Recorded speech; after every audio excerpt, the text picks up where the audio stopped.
अब आज से लगभग 150 साल पहले जब फ्रांस की राजधानी पेरिस को प्रशियन आर्मी ने चारों तरफ से घेर लिया था, तो फ्रेंच फिजिशियन एपोलिनियर बुशर्दा ने पाया कि उनके पेशेंट्स के यूरिन में शुगर की जो समस्या हुआ करती थी कुछ हफ्तों पहले तक, वो उन 4 महीनों के घेराव के दौरान काफ़ी कम हो गई। और इस बात से वे काफ़ी सरप्राइज थे, हैप्पीली सरप्राइज थे, और इसीलिए उन्होंने उस वक्त की सिचुएशन को ध्यान से देखने और समझने की कोशिश की। और जब उन्होंने उस सिचुएशन पूरी तरह से एनालाइज किया तो उन्होंने पाया कि उस वक्त फ्रांस में, पेरिस में भोजन की कमी थी, स्पेशली ब्रेड की कमी थी, और उनके पेशेंट्स को पूरी सप्लाई में ब्रेड नहीं मिल पा रही थी, पूरी मात्रा में नहीं मिल पा रही थी। और इसीलिए जब वो युद्ध खत्म हो गया, जब वो 4 महीने का घेराव खत्म हो गया, तो उन्होंने अपने डायबिटीज के पेशेंट्स को ब्रेड का कंज्यूमशन कम करने की सलाह दी। और इसके साथ ही साथ उन्होंने अन्य दूसरे स्टार्चेस और कार्बोहाइड्रेट्स की सप्लाई भी कम कर दी। और उन्होंने ऐसा उस जमाने में किया जब बाकी डॉक्टर्स कार्बोहाइड्रेट्स और शुगर की सप्लाई डायबिटीज के पेशेंट्स को बढ़ा देते थे। लेकिन बुशर्दा के लाइफस्टाइल चेंजेस की वजह से उनके पेशेंट्स की हालत सुधरने लगी। उन्होंने इस चमत्कार को देखकर आगे चलकर डाइट के साथ और भी कई एक्सपेरिमेंट्स किए, और उन्होंने पाया कि फास्टिंग के द्वारा ग्लाइकोसूरिया की प्रॉब्लम को भी काफी हद तक नीचे लाया जा सकता है, कम किया जा सकता है। इसके साथ ही साथ उन्होंने डायबिटीज पेशेंट्स के लिए एक लो कार्बोहाइड्रेट डाइट भी डिजाइन की, क्राफ्ट की, और उसकी मदद से कई मरीजों की जान डायबिटीज जैसी जानलेवा बीमारी से बचाई, जिसके लिए और इस काम के लिए उन्हें आज भी फाउंडर ऑफ डायबिटोलॉजी की पदवी दी जाती है, जिसका मतलब है डायबिटीज की दुनिया के भीष्म पितामह। अब आपने मुझे नरिशिंग काका चैनल पर कई वीडियोस में अक्सर रिफाइंड कार्बोहाइड्रेट्स के खतरों के बारे में बात करते सुना होगा, और कई लोग सोचा करते हैं कि रिफाइंड कार्बोहाइड्रेट्स की बात करना एक नया फैशन हो गया है, एक नई हाइप हो गई है। लेकिन जैसा कि आप एपोलिनियर बुशर्दा की इस कहानी को सुनने के बाद समझ सकते हैं कि ना तो ये कोई नया फैशन है और ना ही कोई नई हाइप है। इनफैक्ट रिफाइंड कार्बोहाइड्रेट्स के खतरों के बारे में आज से 150 साल पहले ही कुछ लोगों ने, एपोलिनियर बुशर्दा जैसे लोगों ने बात करना शुरू कर दिया था, और उस जमाने में भी लोगों ने उनकी बातों पर विश्वास नहीं किया था। और मजे की बात यह है कि एपोलिनियर बुशर्दा की ये लाइन ऑफ ट्रीटमेंट आज भी उतनी ही सही है, उतनी ही कारगर है जितनी कि आज से 150 साल पहले थी। आज भी बुशर्दा की ब्रेड के कंज्यूमशन को कम करने की सलाह, आज भी उनके स्टार्चेस और रिफाइंड कार्बोहाइड्रेट्स के कंज्यूमशन को कम करने की सलाह मानने की हमें उतनी ही जरूरत है जितनी कि उस जमाने में थी। इनफैक्ट यदि देखा जाए तो हमें उनकी सलाह मानने की आज और भी ज्यादा जरूरत है, और वो इसलिए क्योंकि पिछले लगभग 150 सालों के दौरान, जैसा कि आप जानते हैं, शक्कर ज्यादा सस्ती हो गई है। उस जमाने में सिर्फ अमीर लोग ही शक्कर को खरीद पाते थे, सिर्फ राजा, महाराजा, नवाब और जमींदार ही डेली बेसिस पर स्वीट्स, स्नैक्स और मिठाइयाँ खाते थे। और रिफाइंड कार्बोहाइड्रेट्स खाना तो खैर दूर, उस जमाने में अधिकतर लोगों ने इस शब्द को सुना भी नहीं था, और ज्यादातर लोग प्रतिदिन होल ग्रेन्स, अनप्रोसेस्ड ग्रेन्स और नेचुरल फूड्स ही खाया करते थे। जबकि आज दुनिया के अधिकतर लोगों को मिठाइयाँ, bakery food, biscuits, cakes, cookies, noodles, pasta सब अवेलेबल हैं, और इसीलिए आज हमारे लिए बुशर्दा की सलाह को मानना और भी ज्यादा जरूरी है। आज रिफाइंड कार्बोहाइड्रेट्स खाने के सैकड़ों हजारों नए तरीके हम लोगों को अवेलेबल हो गए हैं। इनफैक्ट जैसा कि मैं पहले भी कई अन्य वीडियोस में डिस्कस कर चुका हूं कि आज हमारे देश के लगभग हर आदमी को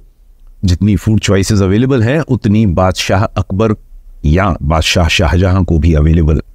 नहीं थी। Ready to eat packaged foods, ultra processed food products और बेकरी प्रोडक्ट्स की जो वैरायटी हमें अवेलेबल है, वो बादशाहों को भी अवेलेबल नहीं हुआ करती थी। और मजे की बात यह है कि आज हमारी दुनिया की कुछ सबसे बड़ी multinational companies in ultra processed food products को कुछ इस तरह से डिजाइन करती हैं कि एक बार जब कोई व्यक्ति उन्हें खाए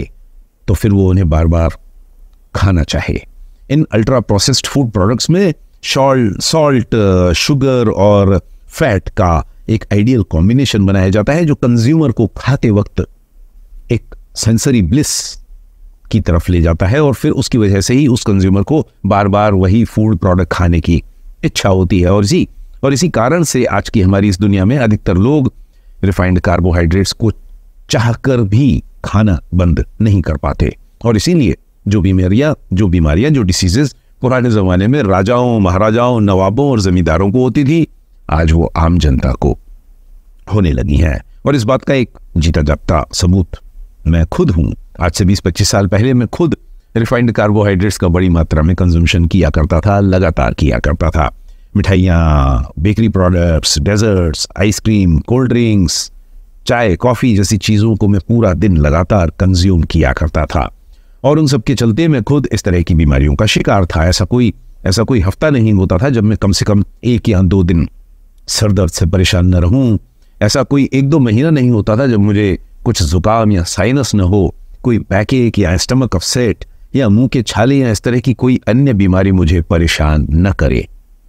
और मैं खुद इस तरह की बीमारियों को एजिंग प्रोसेस का एक हिस्सा समझ लेता था और उन्हें दवाइयाँ खाकर ठीक करने की कोशिश करता था। और जैसा कि आप समझ सकते हैं कि इस तरह से दवाइयाँ लेने से कुछ दिनों के लिए उन बीमारियों की सिम्टम्स को जैसे तैसे ढका जा सकता था, लेकिन जो रूट कॉज होता था, जो समस्या की जड़ होती थी, वो वहीं की वहीं बनी रहती थी और कुछ दिनों के बाद फिर से कोई ना कोई हेल्थ प्रॉब्लम खड़ी हो जाती थी। और इन सब बीमारियों को जड़ से निकालने के लिए जब मैं रिफाइंड कार्बोहाइड्रेट्स के कंजम्पशन को मैंने कम करना शुरू किया तो उन्हें मैंने 2 लेवल्स पर कम करना शुरू किया। इन 2 लेवल्स का जिक्र मैं पहले भी कर चुका हूँ। पहली लेवल पर जो मैंने कम किया कंजम्पशन, तो वो था मिठाइयों का consumption, cold drinks, ice cream, desserts, बाजार में बने हुए ultra process food products, bakery products, चाय, कॉफ़ी, इस तरह की चीज़ों के कंजम्पशन को नीचे लाया। और उसके बाद दूसरे लेवल पर मैंने अपने ही घर के किचन में बने हुए उन सब फूड्स की मात्रा को कम किया जिनमें रिफाइंड फूड प्रोडक्ट्स इंग्रेडिएंट्स ज़रूरत से ज़्यादा थे। और उसके लिए मैंने मैदे से बनी हुई चीज़ों को, सुपरफाइन आटे से बनी हुई रेसिपीज़ को और वाइट राइस से बनी हुई डिशेस के कंजम्पशन को कम किया। अभी हाल ही में मैंने वज़न कम करने के लिए एक वेट लॉस प्रोग्राम डेवलप किया है और इसके अलावा बेली फैट को कम करने के लिए एक डाइट बुक भी लिखी है, belly fat busting diet book. और इन दोनों पब्लिकेशंस में मैंने सिर्फ वही रेसिपीज़